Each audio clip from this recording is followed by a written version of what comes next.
Welcome to Paranormal or Reality. On today's video, we explore some urban legends from around the world that will keep you up at night. Now make sure to like and subscribe for more content like this. Let's begin. There was an old, creaky building with an elevator infamous among the locals. This elevator wasn't just any elevator. It was one that held a sinister legend. On the rare nights when the moon was full, the elevator's mirrors on both sides would create an endless tunnel of reflections. Every occupant would see their image stretch into infinity, but the truly brave or foolish would notice something even more chilling. Look closely at your 4th and 13th reflections, the legends warned. These reflections were said to harbor a ghost, an entity that looks just like you, but isn't you at all. The ghost could move even when you stood still, its eyes unblinking and full of malice. One fateful night, a young woman named Una, desperate to disprove the myth, stepped into the elevator with her friends. They switched on their phones' flashlights, illuminating the eerie corridor of reflections. Una, determined to face her fears, stared into the mirrors. 1, 2, 3.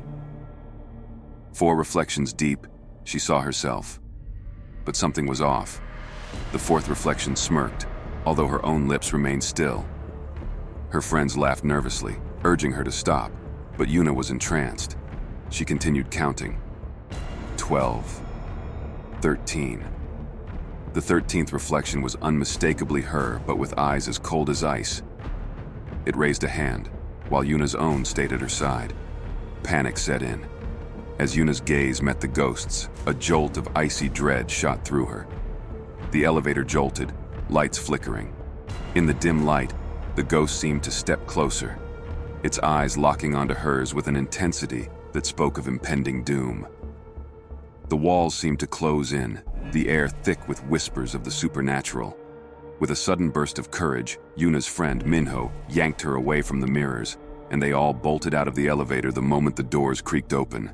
Their hearts pounded in their chests, breathless from terror. The friends vowed never to speak of that night again, but Una couldn't shake the ghost's chilling stare from her mind.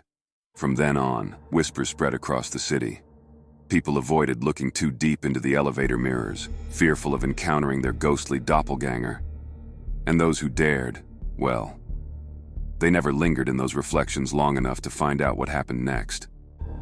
20 years ago, in a now-abandoned hospital in Hong Kong, a woman gave birth to a baby with an unusually large head. The sight of the baby was so terrifying that it sent shivers down the spines of the doctors and nurses present. The baby, with its oversized head and piercing eyes, was unlike anything they had ever seen. The hospital staff whispered among themselves, calling it a bad omen. Soon after, the hospital was shut down, and the story of the big-head baby became a local legend. Fast forward to the present day, a primary school student named Ming was playing soccer with his friends. As the ball rolled into the bushes, Ming ran to retrieve it.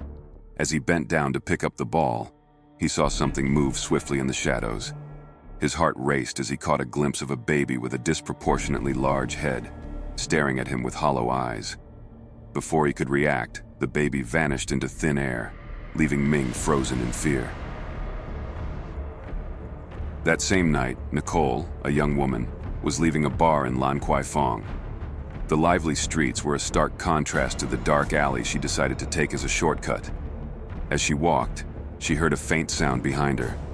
Turning around, she saw a baby crawling out of the shadows. To her horror, the baby's head was grotesquely large. It looked up at her and let out a chilling cry.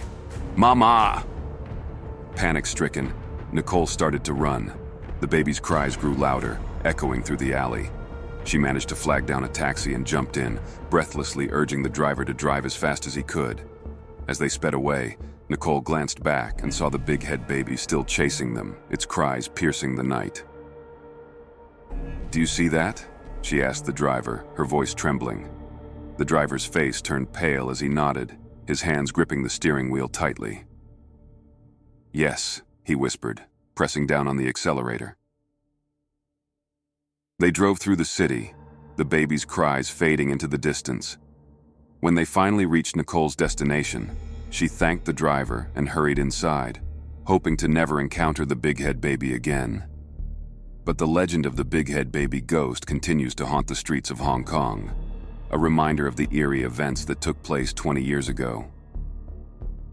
Let's start from the top.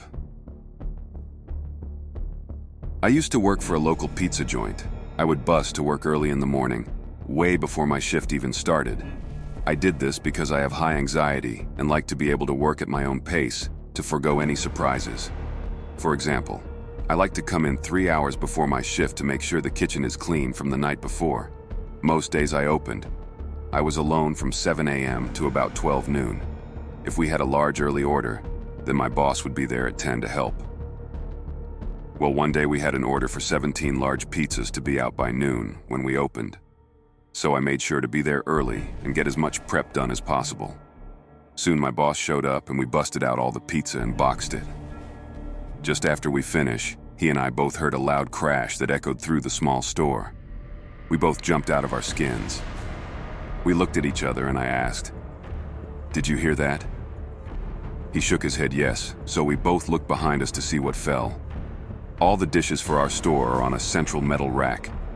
It holds all of our 6-inch pans, plastic pans for sauces and meats, all the metal pans for crusts, and pretty much everything. We both expected it on the floor, but not a single thing was moved. Nothing shifted on the shelves, not a single pan, spoon, or anything. We looked at each other, dumbfounded. "Dude, are you sure we just heard that?" I asked him. "Yes. There is no way that didn't just happen," he said. I spent the next 20 minutes trying to figure out what we heard. What could have fallen? Nothing made sense. There wasn't even construction nearby for me to blame. I spent the rest of my time working there looking over my shoulder.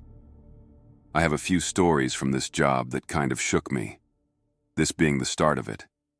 After this, my boss never spoke of the incident again.